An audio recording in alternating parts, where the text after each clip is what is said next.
Bang, kalau kita mau melaporkan pidana tapi kita nggak punya bukti, ya, kira-kira bagaimana hukumnya, Bang, katanya. Lalu saya tanya, masalahnya apa? Oh, ternyata teman kita ini, dia merasa ditipu, tapi dia tidak punya bukti, ya kan. Dan dia mau melapor katanya ke polisi. Kira-kira bahaya atau bisa dilaporkan balik nggak, Bang, katanya. Elang Maut, pelopor anti kesewenang-wenangan, pengacara bagi diri sendiri.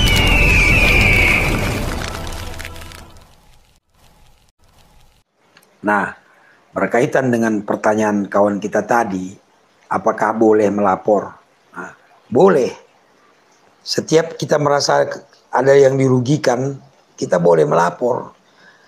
Selama perbuatan itu tindak pidana, ya kan. Kalau tidak ada pidananya, polisi nggak akan menerima laporan kita karena polisi berwenang menangani perkara tindak pidana.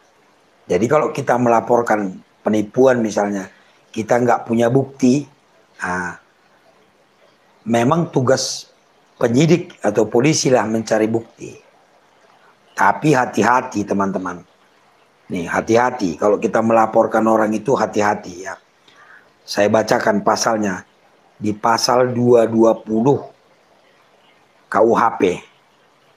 Di pasal 220 KUHP. Tentang laporan palsu nih ya. Barang siapa memberitahukan atau mengadukan bahwa telah dilakukan suatu perbuatan pidana, padahal mengetahui bahwa itu tidak dilakukan, diancam dengan pidana penjara paling lama 1 tahun 4 bulan. Ya.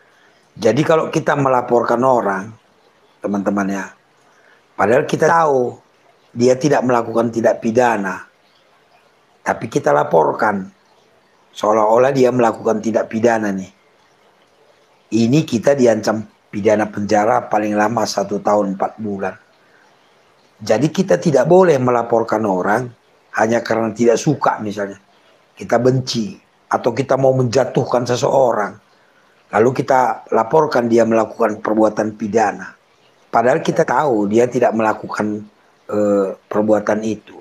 Hanya karena kita kesel, kita jengkel, kita tidak suka, lalu kita laporkan. Nah, ini kita bisa kena pasal 220 KUHP atau laporan palsu, ancaman pidananya 1 tahun 4 bulan. Nah, kemudian di pasal 317 ada juga diatur teman-teman, ayat 1. Saya bacakan.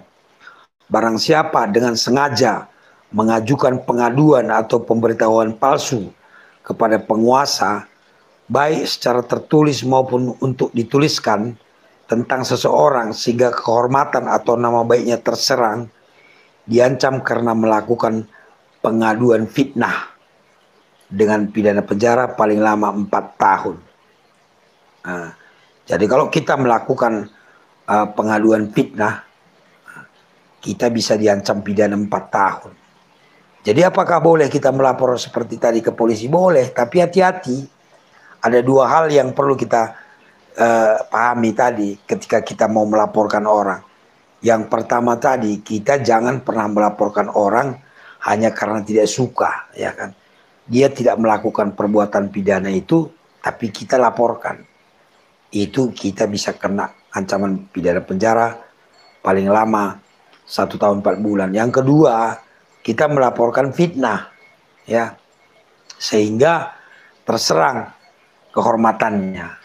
Jadi makanya kalau kita mau melapor ke kantor polisi, di bagian SPKT namanya teman-teman, Sentra Pelayanan Kepolisian Terpadu, ya, di sana kita pasti akan didengar dulu cerita kita, namanya konseling dulu dia.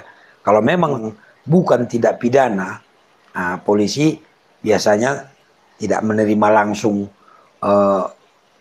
laporannya berbentuk laporan polisi. Paling-paling nanti petugas di sana meminta kita membuat surat aja, surat untuk dilakukan penyelidikan gitu.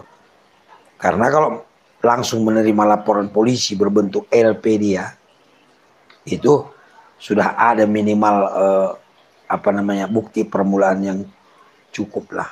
Artinya sudah ada diduga di sana ada tindak pidana. Itu baru dia bisa penyidik atau petugas SPKT itu menerima laporan kita. Jadi hati-hati teman-teman.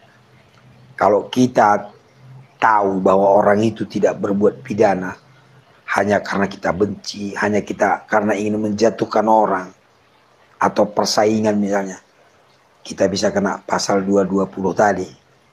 Lalu yang kedua, kalau kita laporkan ternyata fitnah itu yang kita laporkan itu, maka bisa kita kena pasal 317. Ya, itu dia teman-teman. Jadi hati-hati ya.